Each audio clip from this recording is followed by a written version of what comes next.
Kadang-kadang kita merasa doa itu sampai jemu. Doa ini ujungnya apa? Kok belum kelihatan tanda? Apakah dijawab ya? Kita selalu meragukan doa sendiri. Lebih mantap katanya kalau doanya pendeta. Tapi Anda tidak pernah tanya dan interview setiap pendeta yang ada. Pendeta pun kadang-kadang meragukan doanya sendiri. Kita itu cuma bisa saling menguatkan. Besi menajamkan besi, manusia menajamkan manusia. Iman kita itu bisa saling menguatkan, iya. Tuhan tidak pernah suruh kita berjuang sendirian. Tapi ujian iman pada akhirnya kita harus lulus setiap individu, pribadi lepas pribadi. Tidak ada yang bisa menggantikan imanmu kepada Tuhan.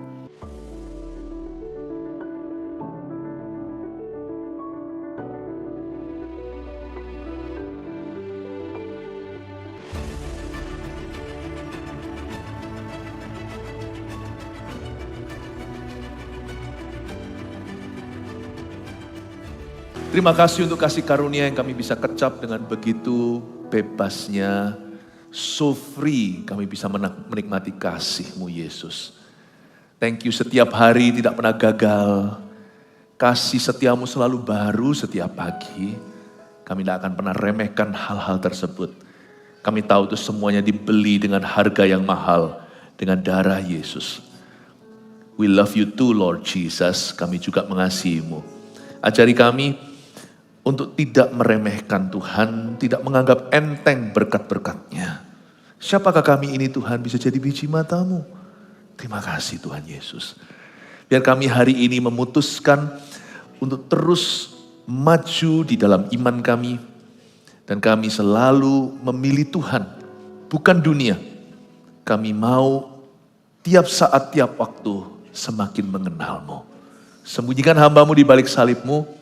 Setiap minggu kami selalu memperkenalkan jemaat pada Kristus.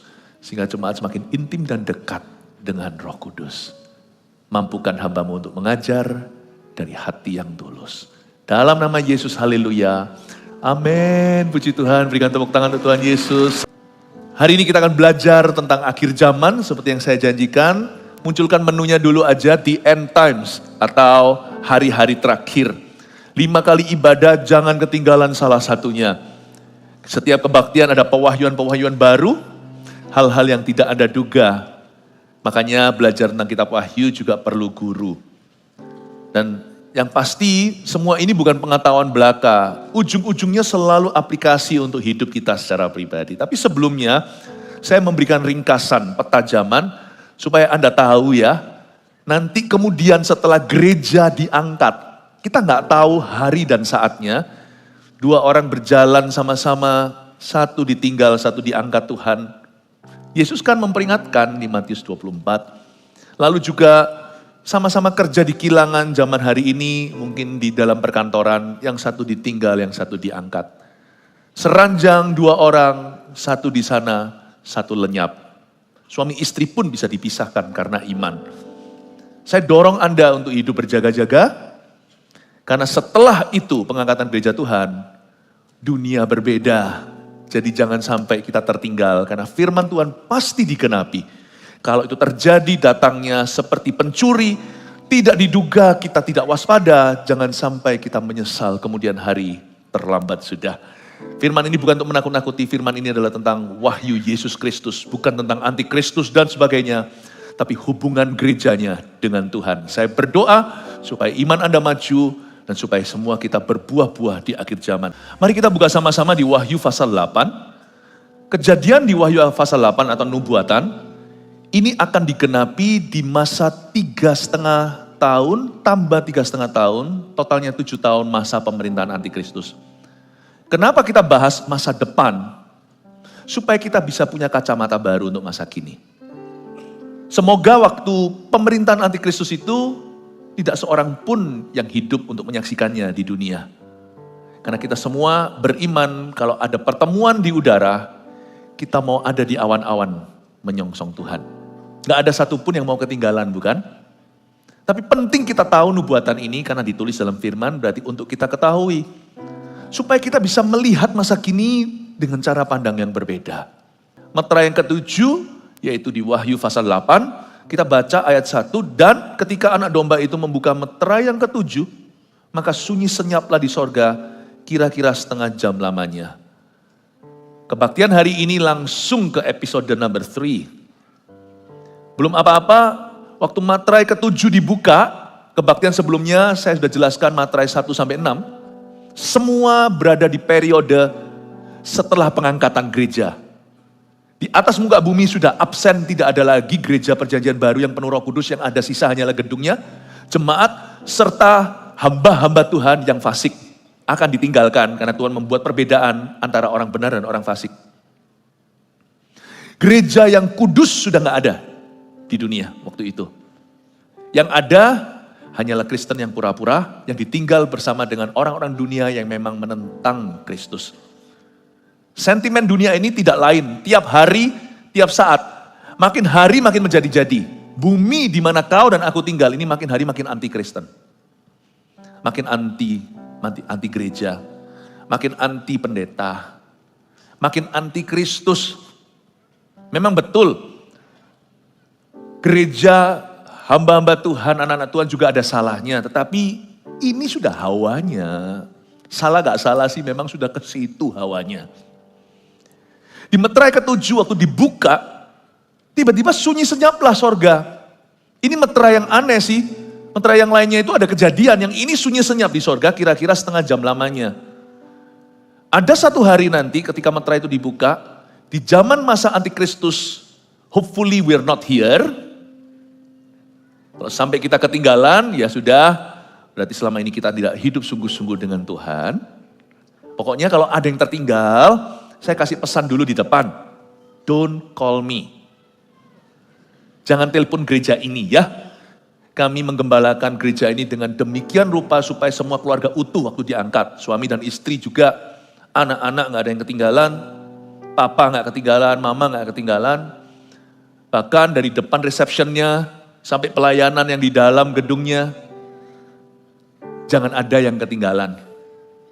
Ya. Jadi jangan cari kami kalau itu terjadi. Kalau kita belum mati, kejadian ini digenapi, jangan cari kita semua yang ada di sini. Karena orang-orang benar akan diangkatnya. Ada satu hari nanti ketika meterai ke-7 dibuka, sunyi senyaplah di sorga. Kira-kira setengah jam lamanya. Waktu sorga sunyi itu pasti ada sesuatu. Ini sebelum murka Allah berikutnya disingkapkan. Kalau Anda baca Wahyu 8 itu transisi. Setelah itu nanti ada sangkakala, mulai Wahyu 9. Ini lebih ngeri. Wahyu 8 dimulai dengan Tuhan diam. Diakhiri dengan ada suara celaka-celaka. Yaitu ada malaikat yang meniup sangkakala yang akan segera diluncurkan oleh Tuhan. Wahyu 8 ini adalah perpindahan ketika masuk Wahyu 9, sepertiga populasi bumi mati. Bayangin, gelimpang mayatnya itu dahsyat. Ini gak main-main. Sebelumnya sudah ada musibah. Makin hari dunia akan makin klimaks dalam murka Allah. Anda dan saya harus tahu, semua pemberontakan terhadap Tuhan akan berakhir pada penghukuman kekal. Gak bisa lari kemana-mana. Tapi Tuhan itu sabar. Tuhan itu bertele-tele dalam menghukum. Tapi dia itu langsung dalam hal mengampuni. Makanya saya kasih judul sepertiga murka. 2/3 kasih karunia. Padahal dunia ini berdosa dan membenci Kristus. Kayak Tuhan tuh gak niat gitu loh membinasakan. Kayaknya niat hati Tuhan tuh selalu adalah untuk menyelamatkan. Tapi jangan pernah kau anggap enteng murkanya. Allah kita adalah api yang menghanguskan. Bermula bukan dengan murka, Tuhan diam saja. Tapi harusnya kita tahu diri. Kalau papa sudah diam, jangan teruskan anak-anak berantem di meja makan. Dunia tidak bisa baca tanda ini. Ayat pertama, ketika anak domba itu membuka meterai yang ke-7, maka sunyi senyaplah di sorga kira-kira setengah jam lamanya. Saya kasih aplikasinya. Kalau Tuhan diam ya, itu tidak sama dengan Tuhan itu setuju loh. Be careful. Dan kalau Tuhan diam, tidak berarti dia restu. Diam itu tidak sama dengan restunya. Kadang-kadang kalau papa mama berkata, ya sudah terserah kamu. Jangan diteruskan. Itu berarti papa tidak berkenan. Kita harusnya bisa membaca. Kayaknya zaman-zaman sekarang ini berapa kali Tuhan juga diam. Tapi dunia semakin menjadi-jadi, pemberontakannya itu semakin liar. Kalau Allah diam, jangan diteruskan. Kalau Anda lihat sekarang seluruh bumi ini memberontak pada Tuhan, nggak usah zaman masa antikristus. Sekarang kan sang antikristus yaitu sang 666 orangnya, individunya belum disingkapkan. Nggak usah tebak-tebakan ya, nggak usah cerdas cermat. Ini antikristus pasti si pemimpinnya negara ini, antikristus itu pasti si itu. Oh jangan jauh-jauh Pastor Philip, ada seorang wanita berkata, antikristus itu suamiku sendiri. Enggak, belum disingkapkan. Dia nggak bisa keluar. Selama masih ada gereja yang penuh Roh Kudus di atas muka bumi, gereja perjanjian baru, dia nggak bisa disingkapkan. Karena dia masih diikat. Tapi roh antikristus sudah ada di mana-mana. Penyesatan, anti-Kristen, anti-gereja, anti Tuhan. Di masa antikristus memang akan payah sekali. Tetapi sekarang sudah lihat tanda-tandanya kok. Udah ada gladi resiknya kok dunia ini. Udah ada gladi bersihnya. Berkali-kali kita melihat lewat musibah, bencana alam yang tidak lumrah, atau sebuah tempat misalnya, atau suatu kota. Barusan ngadakan parade gay, atau mulai adakan parade setan, lalu besoknya langsung banjir bandang. Langsung terjadi seolah-olah hukuman, semua orang tahu. Orang beriman bisa melihat, bukan mensyukuri loh ya, lu tahu rasa, bukan. Tapi kita semuanya itu paham, yang bisa menilai zaman, ini hukuman. When God is quiet, diterusin loh ya. Tapi bumi ini gak tahu diri, terus saja. Memang itu nubuatan Allah, dunia ini gak akan bertobat. Yang bertobat itu individu nanti, kita diluputkan. Seperti Sodom dan Gomora pasti dibakar, tapi kalau ada 10 di situ, kota itu akan diselamatkan, ternyata gak ada 10, yang ada cuma sisa 3 Lot dan 2 putrinya. Hanya mereka yang diluputkan. You have a personal choice in this world. Di dunia ini, Anda dan saya punya pilihan pribadi. Teman-temanmu rusak, hai anak muda, kau punya pilihan. Laki-laki di dunia kerja, semua punya teman tapi mesra, yang penting istri tidak tahu, yang penting gua kasih makan, jangan ikut-ikutan. Sekarang emansipasi wanita, emangnya cowok yang bisa selingkuh? Woman juga bisa. Woman bahasa Chinese-nya, woman juga bisa. Kami juga bisa. Emangnya lu doang? Jangan terseret. Anda punya pilihan. Ingatkan pada dirimu sendiri bahwa you have a choice. Tuhan tidak pernah ambil itu di kayu salibnya. Setan pun tidak bisa campuri. Tuhan memberi manusia hak seperti Allah. Pilihan bebas namanya. When God is quiet, jangan malah justru jadi kebal dan bebal. Tapi selain itu juga ada arti lainnya. Kalau Tuhan diam ya, itu bukan berarti dia tidak peduli. Kenapa doaku gak dijawab, didiemin? Kalau Tuhan gak diam itu gak tentu. Itu bukan berarti He doesn't care for you. Itu mungkin untuk melatih kita beriman. Kalau semua doa kita harus ada tanda menyertai. Akan kapan gitu? Suatu pelajaran berharga untuk kita baca. Meskipun apa yang kita baca di ayat pertama ini kejadiannya nanti setelah kita tiada. Kalau kita belum mati loh ya, Tuhan datang karena gak ada seorang pun tahu waktu dan saatnya. Tapi kalau ternyata kita diangkat di udara, ini nanti setelah itu pengangkatan gereja baru pasal 8 ayat 1 ini digenapi. Tapi kita bisa menilai dari ayat ini karakter ilahi. Tuhan itu kayak apa? Kita bisa terapkan, bukankah Wahyu 1 berbunyi begini, inilah wahyu Yesus Kristus. Kitab Wahyu tidak boleh dibaca hanyalah sebagai satu tumpuk kejadian-kejadian atau tentang antikristus, tentang monster-monster, tentang naga. Don't forget, it's all about Christ and us. Semua tentang Kristus dan diri kita. Meterai yang ketujuh dibuka, sunyi senyaplah sorga. Kira-kira setengah jam lamanya. Lanjutkan. Lalu aku melihat ketujuh malaikat yang berdiri di hadapan Allah dan kepada mereka diberikan 7 sangkakala. Yohanes di Pulau Patmos melihat beberapa simbolisme di dalam wahyu yang dia terima. Kali ini dia melihat 7 malaikat berdiri di hadapan Tuhan dan pada mereka diberikan 7 trompet atau sangkakala. Maka datanglah seorang malaikat lain, ayat 3, dan ia pergi berdiri dekat mezbah. Malaikat ini berdiri di dekat mezbah. Mezbah apa? Dengan sebuah pedupaan emas, itu mezbah doa. Dia berdiri di dekat mezbah dengan sebuah pedupaan emas. Dan kepadanya diberikan banyak kemenyan untuk dipersembahkannya. Bersama-sama dengan doa semua orang kudus di atas mezbah emas di hadapan tahta itu. Ayat 3 itu indah. Dalam wahyu Yohanes di Pulau Patmos, dia melihat skenario di dalam alam roh. Apa yang terjadi ketika umat Tuhan berdoa. Saudara tahu nggak bahwa doa itu kedengaran hanya kita ngomong-ngomong sama Tuhan. Tapi tahukah yang nggak kelihatan itu heboh. Doa itu dahsyat. Dan makanya itu kita nggak boleh sembarang berdoa dan salah berdoa.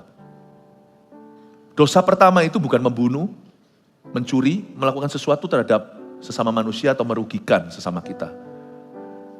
Dosa pertama adalah doa yang salah. Jangan ada padamu Allah lain di hadapanku. Jangan menyembah apapun selain Allah yang hidup. Doa itu betul-betul mempengaruhi alam yang tidak kelihatan sebelum kita melihat apa-apa di realita. Maka datanglah seorang malaikat lain dan ia pergi berdiri dekat mezbah dengan sebuah pedupaan emas. Ditunjukkan selama ini doa orang kudus kemana. Dan kepadanya diberikan banyak kemenyan untuk dipersembahkannya bersama-sama dengan doa semua orang kudus di atas mezbah emas di hadapan tahta itu. Malaikat ini dikasih banyak kemenyan. Jadi yang pegang kemenyan itu malaikat aja, jangan orang. Manusia nggak perlu yang begitu-begituan. Karena cenderung hati kita ini akan menyembah berhala.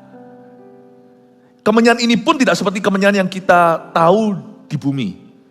Yohanes kehabisan kata-kata. Dia melihat sesuatu yang begitu ajaib di dalam alam roh. Dia mencoba mencari persamaannya. Makanya dia berkata, dipersembahkan banyak kemenyan. Itu bukan kemenyan di dunia. Doa itu sesimpel-simpelnya aja. Jangan pakai terlalu banyak mediasi dan mediator. Jangan terlalu banyak metodenya. Doa nggak usah kebanyakan gaya. Doa itu asal tulus dari hati. Dengan iman kepada Kristus dan dialaskan dalam nama Yesus. Itu sampai kepada Allah Bapa di sorga. Jadi yang dikasih kemenyan itu malaikat. Tapi kalau Anda perhatikan, malaikat dikasih kemenyan, tapi dia tidak pegang doa orang kudus. Anda baca lagi, kepadanya diberikan banyak kemenyan untuk dipersembahkannya. Bersama-sama berarti bukan. Jadi malaikat dikasih kemenyan, bersama-sama dengan kemenyan itu, doa semua orang kudus di atas mezbah emas di hadapan tahta itu. Jadi malaikat dikasih kemenyan, bersama-sama kemenyan itu nanti akan naik ke mezbah Allah, bersama-sama dengan doa orang kudus yang naik sendiri tanpa malaikat. Paham ya? Saya ajak kita mencerna sedikit. Tidak pernah Tuhan menyerahkan doa ke tangan malaikat. Jangan doa ke malaikat. Saya punya anak. Dan saya juga punya sekretaris. Tapi kalau anak saya mau ketemu saya, tidak perlu lewat sekretaris. Gak lucu loh ya. Kalau anak saya 3, Vanessa, Jeremy, Warren mau ketemu sama Daddy, oke atur waktu sama sekretaris. Saya beritahu ya, doa kepada malaikat itu menunjukkan bahwa Anda bukan anak Tuhan. Sebab kalau kita berdoa Bapa kami di dalam sorga, itu directly. Doamu itu naik sendiri di mezbah emasnya Tuhan. Dibarengi sama malaikat sebagai guardian angel, gak usah diminta, Tuhan sendiri yang akan utus mereka. Dikasih kemenyan untuk bersama naik. Dengan doa kita. Tahukah ketika kita berdoa, Tuhan langsung panggil malaikat bekerja untuk kita. Gak usah kau minta, gak usah terhubung dengan malaikat sendiri. Itu sudah menjadi pelayanan Bapa dalam kehidupan anak-anaknya. When you pray for your children, atau Anda berdoa buat anak-anak Anda, misalnya anak Anda mungkin sesederhana dia pergi sekolah, apalagi nanti suatu hari kalau dia pergi jauh, Anda berdoa, itu gak usah disuruh, Bapak langsung memanggil malaikat di hadiratnya dan diutusnya kepada anak-anakmu untuk menjaga mereka. Gak usah diminta, gak usah disuruh. Dalam skenario doa, di dalam ruangan mezbah itu, sudah ada the presence of angels. Tidak heran orang yang berdoa kepada Kristus, banyak aktivitas malaikat dalam hidupnya. Tanpa dia perlu berkomunikasi dengan mereka salah satunya. Atau dengan para malaikat itu. Jangan lakukan, kalau Anda mau komunikasi sama mereka, jangan-jangan nanti Anda jatuh ke malaikat-malaikat yang salah. Nanti ketemu sama malaikat-malaikat jatuh. Tapi ayat ini sangat dalam. Kepada malaikat itu diberikan banyak kemenyan. Untuk dipersembahkannya bersama-sama dengan doa semua orang kudus di atas mezbah emas di hadapan tahta itu. Dan doa orang kudus itu naik sendiri tanpa bantuan malaikat. Jangan lewat sekretarisnya kalau mau berdoa. Anda bisa belajar tentang doa dari satu sama lain. Tapi berdoa harus dinaikkan sendiri. Tidak ada titipan.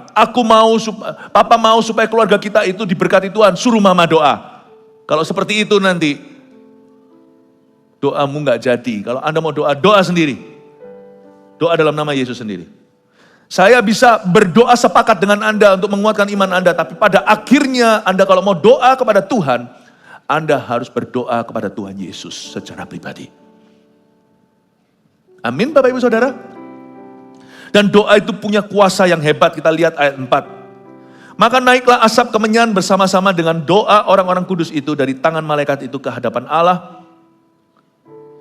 Lalu malaikat itu mengambil pedupaan itu, mengisinya dengan api dari mezbah dan melemparkannya ke bumi. Maka meledaklah bunyi guru disertai halilintar dan gempa bumi. Ayat 5 ini such an encouragement, suatu dorongan iman yang luar biasa. Kadang-kadang kita merasa doa itu sampai jemu. Doa ini ujungnya apa? Kok belum kelihatan tanda? Apakah dijawab ya? Kita selalu meragukan doa sendiri. Lebih mantap katanya kalau doanya pendeta. Tapi Anda tidak pernah tanya dan interview setiap pendeta yang ada. Pendeta pun kadang-kadang meragukan doanya sendiri. Kita itu cuma bisa saling menguatkan. Besi menajamkan besi, manusia menajamkan manusia. Iman kita itu bisa saling menguatkan, iya. Tuhan tidak pernah suruh kita berjuang sendirian. Tapi ujian iman pada akhirnya kita harus lulus setiap individu, pribadi lepas pribadi. Tidak ada yang bisa menggantikan imanmu kepada Tuhan. Dan doa, jangan ragu. Ayat 5 ini suatu dorongan luar biasa. Suatu kekuatan. Ternyata di sorga itu tidak ada doa.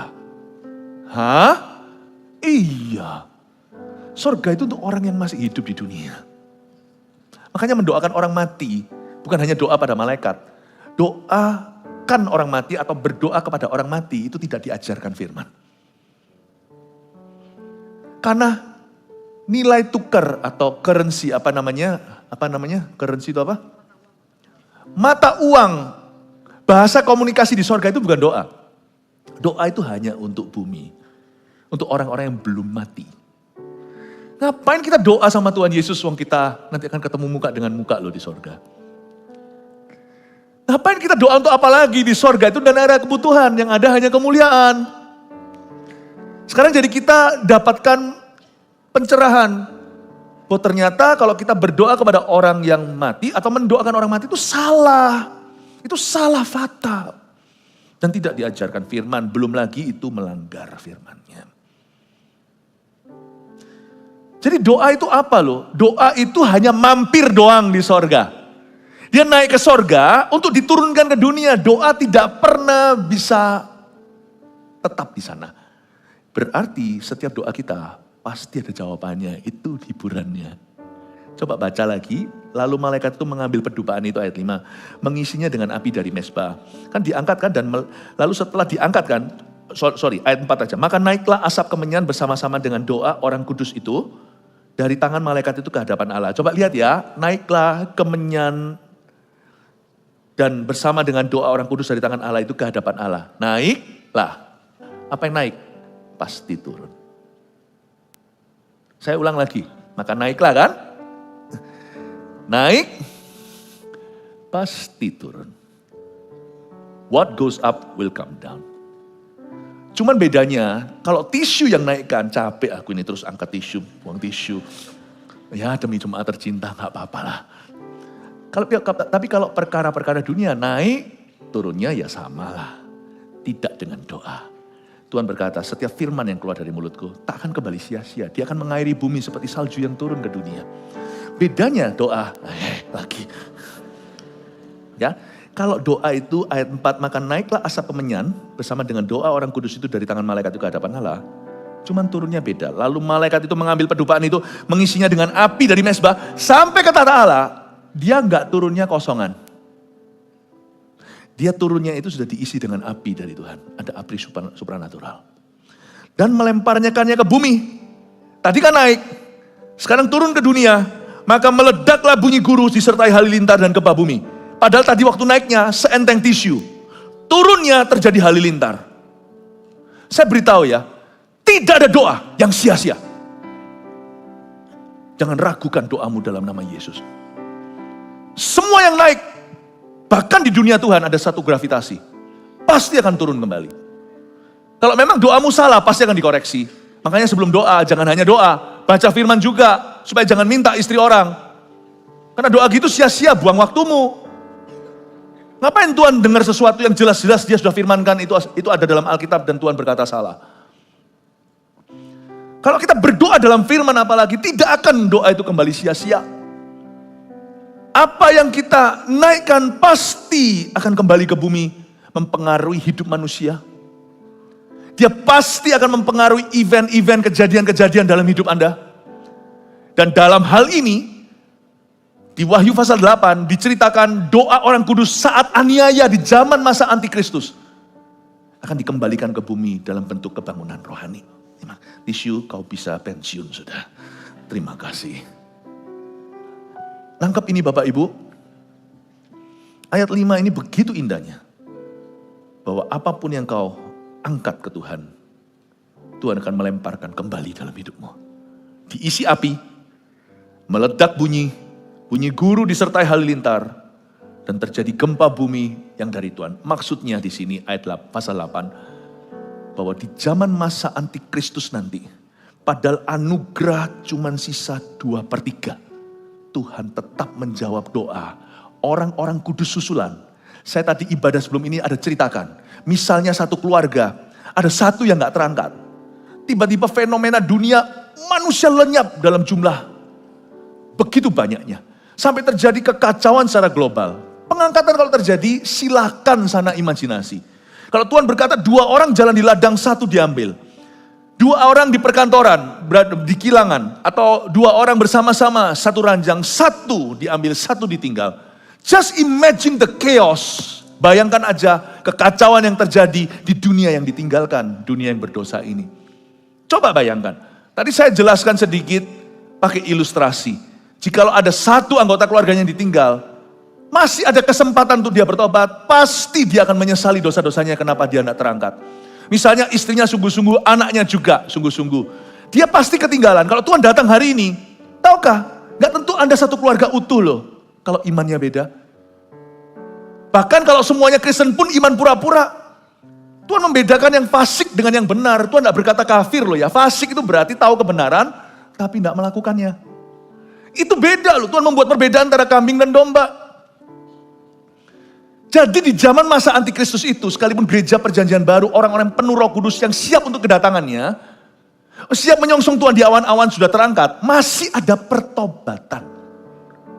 Masih ada pertobatan. Khususnya di zaman 7 tahun masa antikristus itu, akan menjadi musim kebangunan rohaninya orang Yahudi. Karena sekarang orang Israel tidak percaya Yesus. Tidak percaya. Memang sekarang belum tiba saatnya Israel kembali ke Tuhan.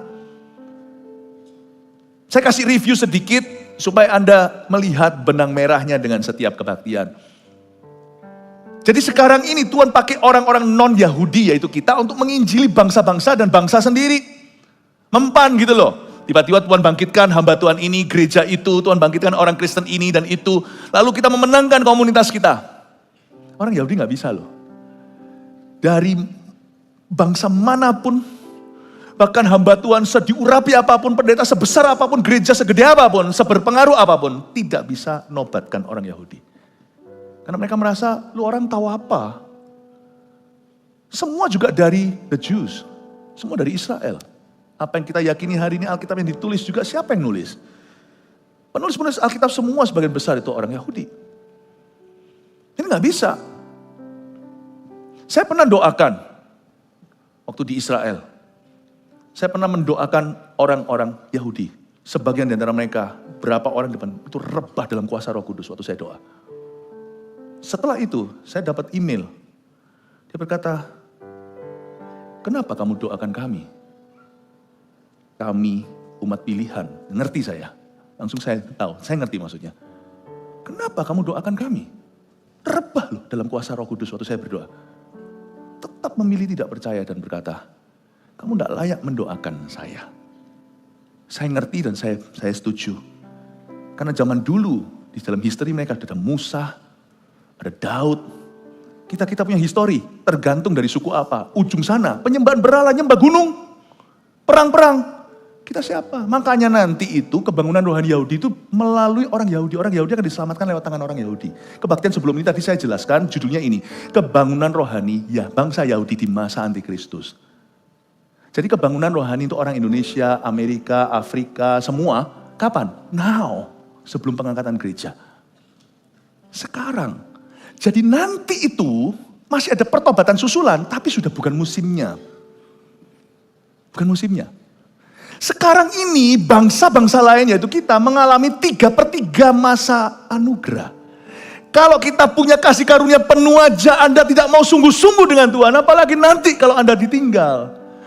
Ditinggal sama mentor-mentornya, ditinggal sama pengaruh-pengaruh Kristus sekelilingmu karena mereka terangkat semua. Ditinggal oleh anggota keluargamu yang cinta Tuhan dan mendoakanmu. What's your chance? Apa kesempatan Anda untuk jadi orang Kristen sungguh-sungguh? Sekarang aja Anda dikepung, dikelilingi orang-orang Kristen yang sungguhan aja gak mempan. Don't call me kalau sampai ada yang ketinggalan.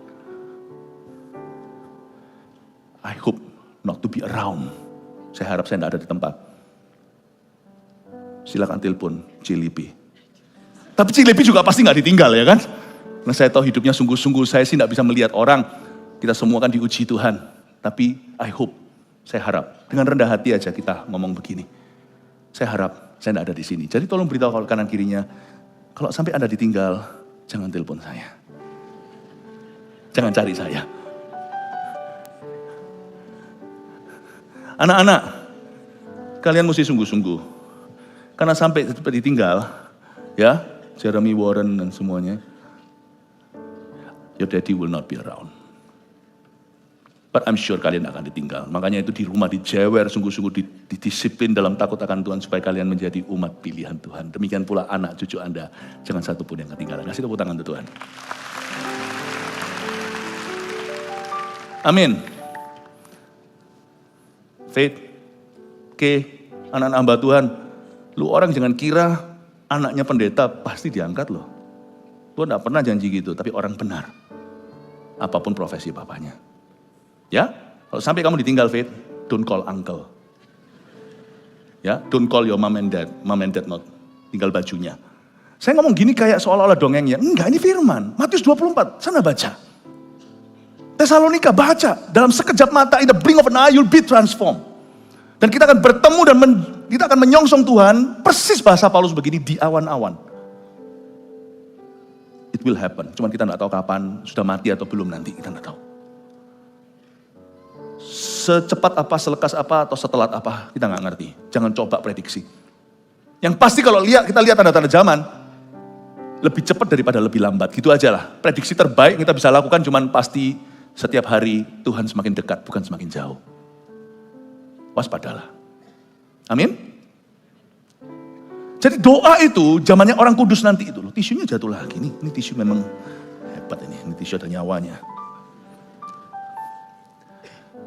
Jadi zaman nanti itu masih ada susulan. Itu pun Tuhan dengar. Padahal sudah dipenggal sepertiga, tinggal 2/3. Tinggal 60% masa anugerah. Itu pun masih ada pertobatan susulan. Cuman tadi saya ada cerita di kebaktian sebelumnya bahwa waktu itu sudah beda. Anda tidak bisa hidup bagi Kristus saja. Karena waktu itu seluruh dunia akan menyangkal Tuhan karena penahannya sudah gak ada. Zaman COVID aja, Anda mau traveling aja, ada persyaratan kok. Waktu itu nanti bukan traveling, makan aja pasti ada requirement-nya. Tidak bisa tidak, tit. Lu gak usah makan, gak tit. Apa sih tit itu? Tit. Gak bisa gak? Waktu itu sudah bukan zamannya lagi. Itu bukan zaman Kristen bangsa-bangsa, itu zamannya orang Yahudi ngalami kebangunan rohani. Kalau sudah bukan musimnya, petikannya pun tidak banyak. Itu pun Tuhan dengarkan doa. Hebat dan dahsyat. Tuhan tetap mendengarkan doa dan mengembalikan ke bumi. Tapi di bumi waktu terjadi bunyi guru halilintar ini kebangunan rohani. Katakan ini kebangunan rohani. Tapi untuk orang Yahudi. Dan yang disebut halilintar dan gempa bumi yang terjadi, itu terjadi untuk sisanya dunia. Bukan untuk Israel ngalami revival, karena sekarang Israel itu seolah ditinggalkan. Allah masih punya perjanjian dengan Abraham, Ishak, Yakub, dan dengan Daud. Dan tetap akan digenapi. Mereka tetap akan masuk dalam kerajaan sorga. 144.000 penginjil Yahudi, revivalis mereka itu akan bangkit satu gelombang kebangunan rohani, tapi Israel semua. Waktu itu, sekarang Israel tidak percaya Yesus adalah Tuhan. Israel masih menunggu Mesias, padahal Mesias sudah datang. Kita orang Kristen sudah percaya Yesus adalah Tuhan. Dia datang kedua kali, Israel masih belum percaya Mesias sudah datang sekali. Tapi ini semua kebangunan rohani itu nanti untuk Israel. Sedangkan sisa seluruh dunia, gempa bumi halilintar ini kejadian sungguhan, tapi dalam wujud bencana alam yang alami maupun yang supra alamiah yang akan terjadi. Ini dalam bentuk hukuman. Jadi doa itu akan dijawab di zaman-zaman masih antikristus. Termasuk doa-doa sejak zaman dahulu, dari sejak darah Habil yang ditumpahkan ke tanah padahal dia tidak bersalah. Sampai darah dan doa para martir di perjanjian baru. Itu nanti akan berseru sama-sama dan akan diledakkan 3,5 tahun terakhir pemerintahan antikristus atau 7 tahun pemerintahan itu. Dalam wujud kebangunan rohani Israel. Dan dalam wujud murka Allah atas seluruh dunia. Sisi satu, Tuhan memberi kesempatan kepada yang datangnya carry, yang terlambat datang. Karena kita ini terkemudian, sekarang jadi terdahulu dalam revival. Kita tidak ikut Israel, kita tuh mengalami kebangunan rohani. Malah Israel yang harus menyusul gereja perjanjian baru untuk percaya Yesus, menerima Roh Kudus.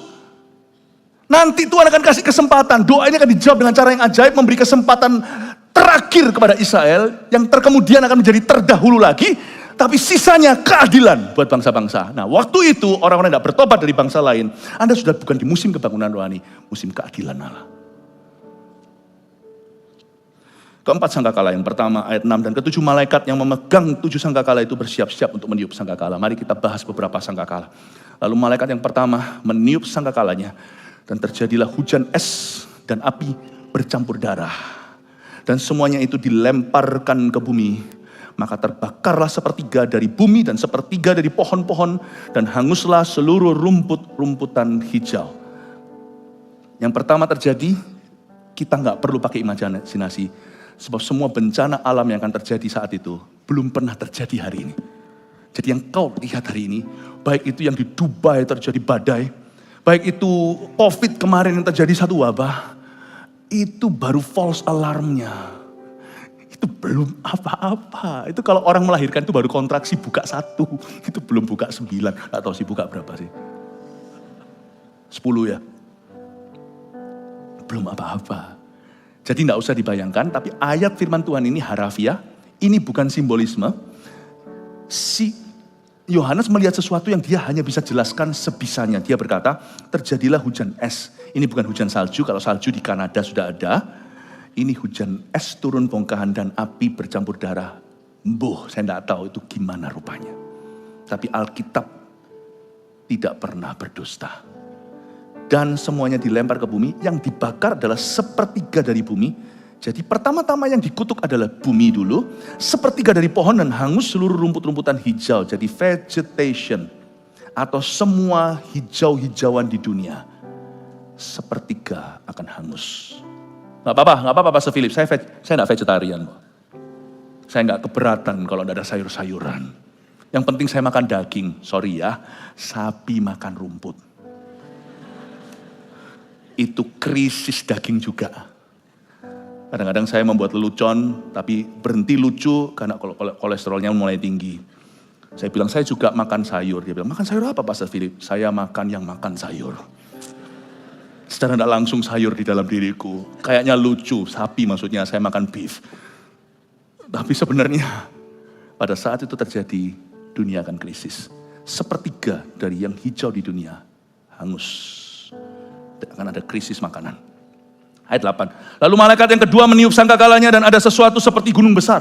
Perhatikan bahasa Yohanes. Ada sesuatu, dia gak bisa menjelaskan itu apa. Seperti gunung besar, karena ilmu pengetahuan belum sampai sana. Yang menyala-nyala oleh api. Gunung gede gitu, kayak berapi-api dilemparkan ke dalam laut. Jadi setelah bumi dikutuk, sekarang laut dikutuk. Dan 1/3 dari laut itu menjadi darah.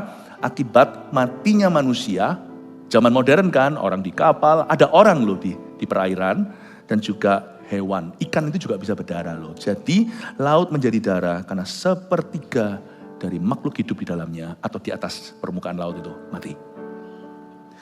Kalau dilihat dari ayat 8 ini, bahasa modern untuk bisa dimengerti, semacam meteor akan berjatuhan. Sekarang semua bencana ini belum ada apa-apanya. Tapi pada saat orang-orang ditinggal, masuk ke zaman masa antikristus, murka Allah meningkat atas dunia. Lebih tepatnya, bukan murkanya, kasih karunia-Nya ditarik sepertiga. Kebaktian sebelum tadi bagian pertama saya sampaikan bahwa ada satu berkat yang dianggap murah oleh orang. Enggak cukup membuat dia bahagia, harus punya ini itu baru happy. Berkat itu namanya damai. Coba Tuhan angkat damai dari dunia, perang nuklir langsung terjadi. Coba Tuhan ambil damai aja dengan kongsian Anda, langsung tuntut-tuntutan di pengadilan. Damai itu kalau diambil sedikit aja, orang langsung perang. Orang tidak percaya kan? Dan saling mempersenjatai dirinya. Nanti sepertiga dari kasih karunia dicabut. Bayangin zaman itu, meskipun Tuhan murkanya udah 100% sama sang antikristus, sang 666 dan nabi palsu. Tapi Tuhan tetap sayang loh sama dunia yang begitu kurang ajar hari ini dengan dia.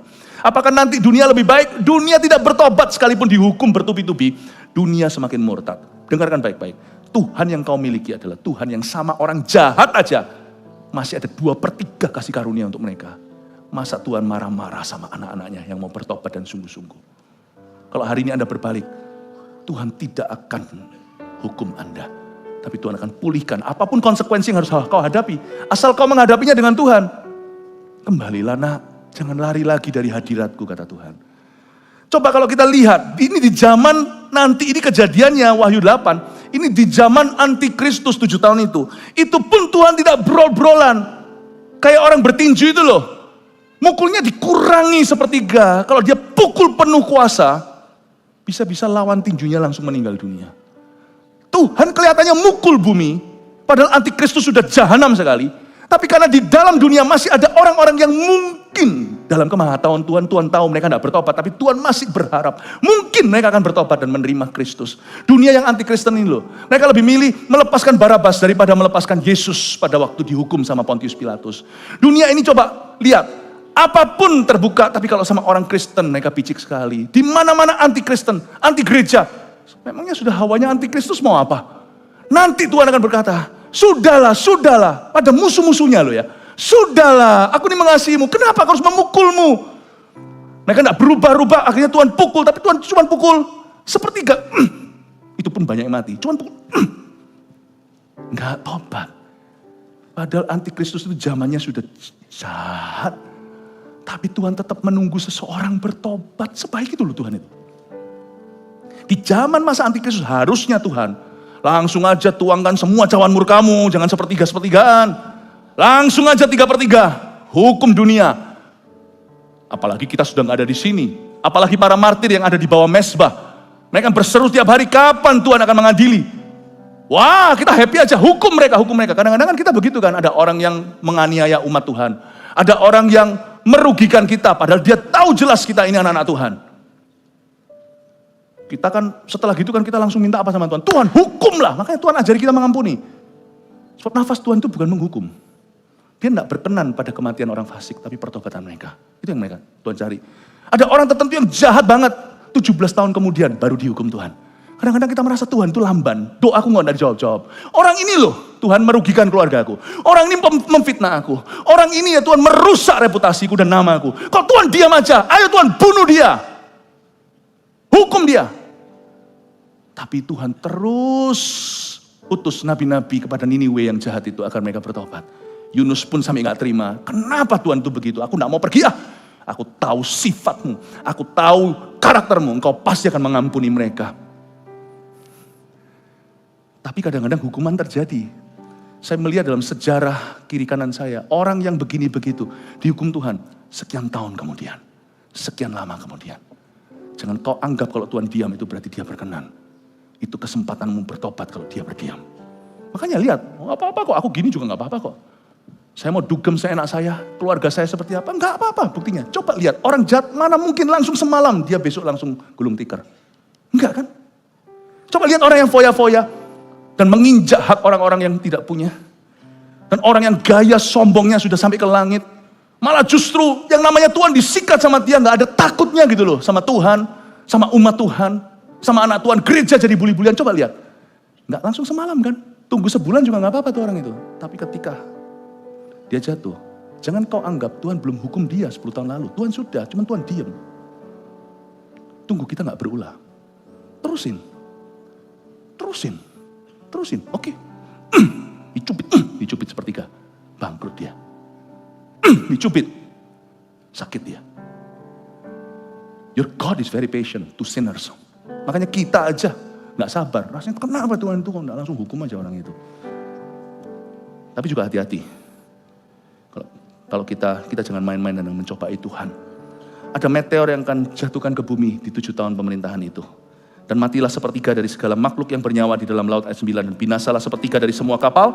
Terjadi yang namanya commercial disaster. Puji Tuhan kalau Anda bekerja di dalam jalur perkapalan sebagainya. Puji Tuhan sebelum gereja diangkat.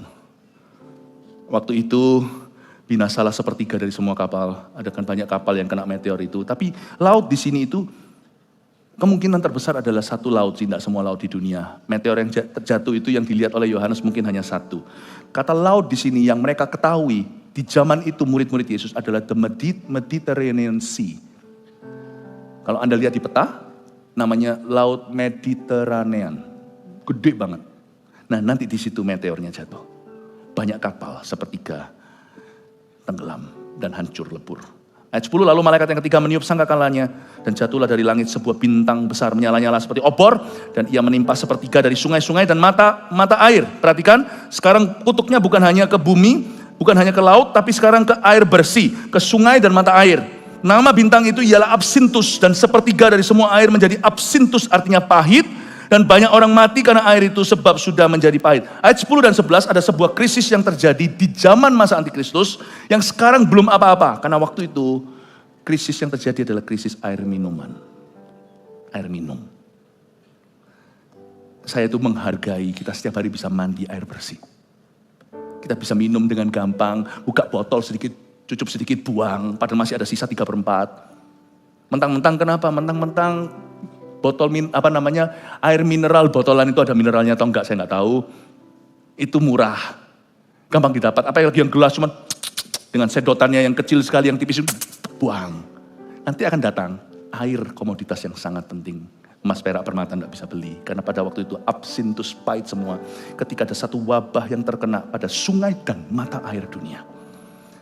Global warming mereka berkata, sekarang yang namanya es kekal di kutub utara, di Kanada, di mana glacier namanya sudah mulai meleleh. Di Eropa juga sama, sudah mulai menipis. Orang khawatir setengah mati, don't worry. Selama gereja masih ada di muka bumi, minum masih oke.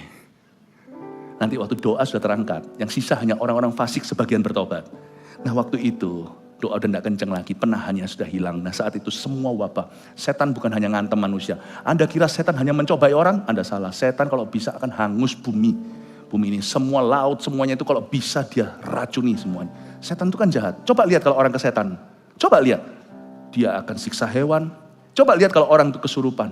Dia gak akan sayangkan dengan apapun yang dia pegang. Jangankan orang. Kasih barang aja dirusak.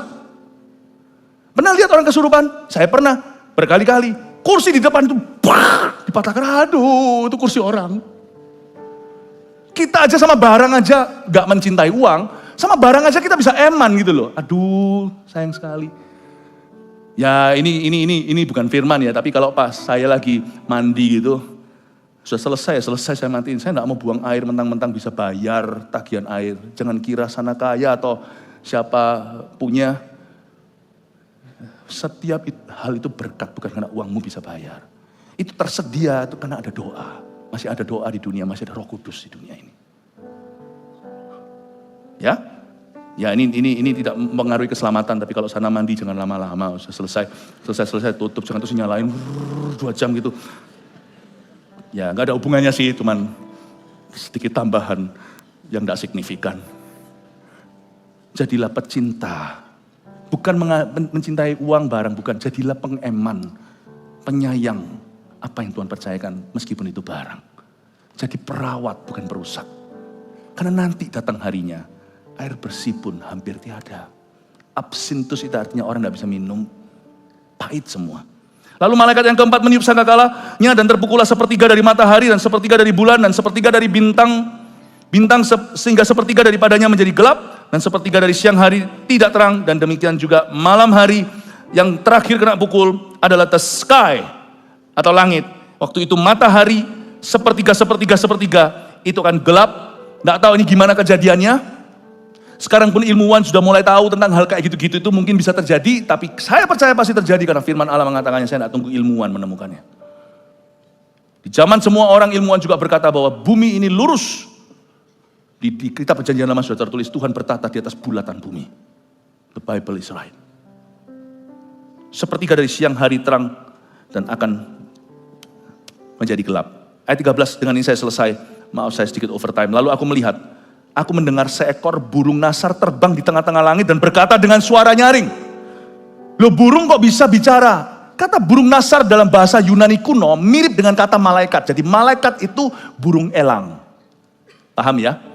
Jadi saya nggak tahu sebenarnya yang dimaksudkan di sini karena dua-dua translationnya benar.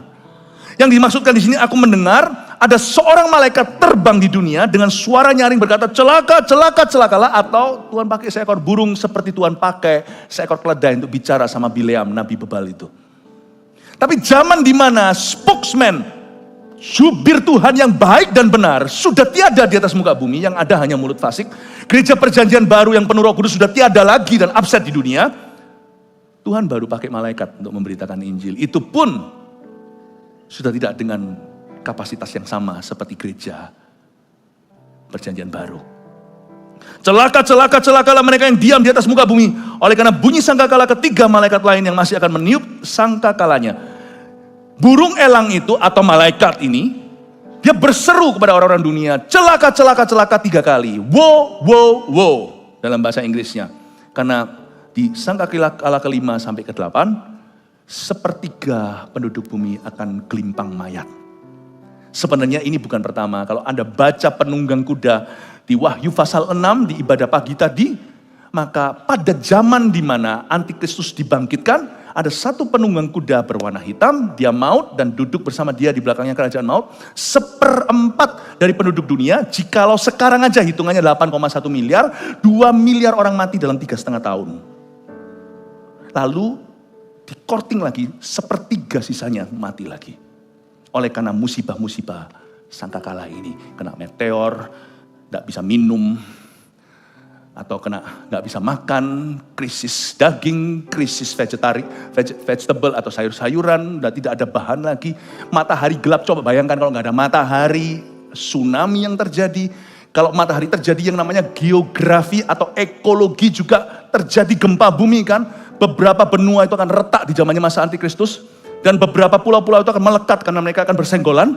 Jadi muka bumi pun petanya mulai akan berubah. Lalu belum hanya itu saja, kalau matahari gelap seperti itu gagal panen di mana-mana. Jadi saya nggak bisa bayangkan murka Tuhan di zaman setelah pengangkatan gereja Tuhan. Ini bukan saya berkata, ini firman semua, saya cuma guru yang menjelaskan.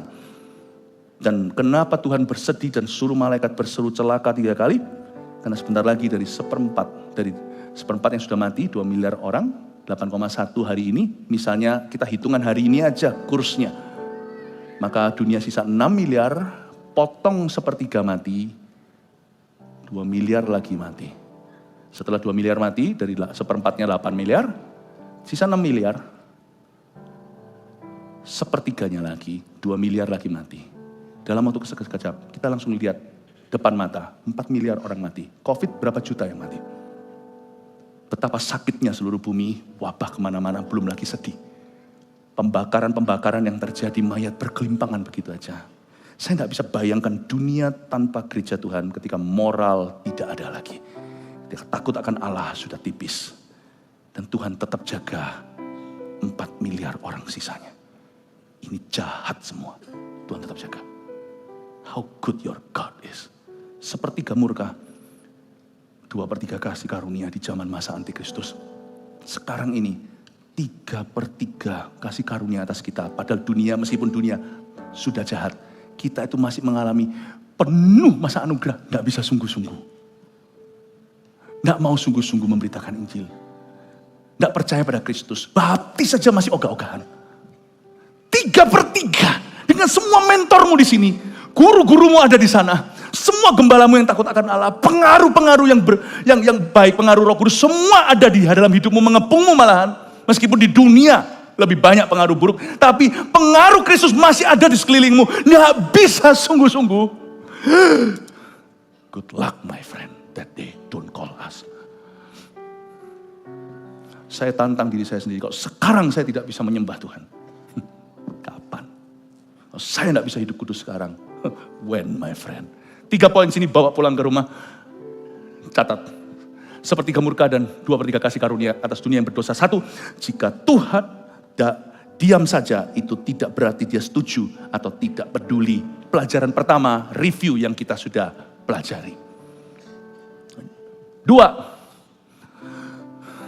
tujuan dan hukuman Tuhan adalah, tujuan dari hukuman Tuhan, itu selalu adalah untuk mengerjakan pertobatan. Lihat, Tuhan itu baik. Pelan-pelan harusnya bumi 8 miliar ini musnah semua. Tuhan tahan. Itu kayak Tuhan memang tidak berkehendak, tidak niat untuk mengkaukan dunia. Cubit. Setiap kali Tuhan cubit ya yang maha kuasa ya pasti ya berjatuhan korban. Tapi tujuan dari hukuman Tuhan itu adalah untuk mengerjakan pertobatan. Tapi sayangnya nanti ibadah terakhir kita akan melihat bahwa dunia tidak bertobat. 3, sekalipun murka, dia tetap beri dunia kesempatan untuk berubah. Nah, Anda tunggu apa lagi untuk menerima Yesus? Tunggu apa lagi untuk dibaptis? Tunggu apa lagi untuk sungguh-sungguh? Tunggu apa lagi untuk melakukan kehendaknya? 1, 2, 3, di foto. 1, 2, 3, jebret. Haleluya. Kasih tepuk tangan untuk Roh Kudus. Praise the Lord. Silakan semua bangkit berdiri. Thank you Jesus.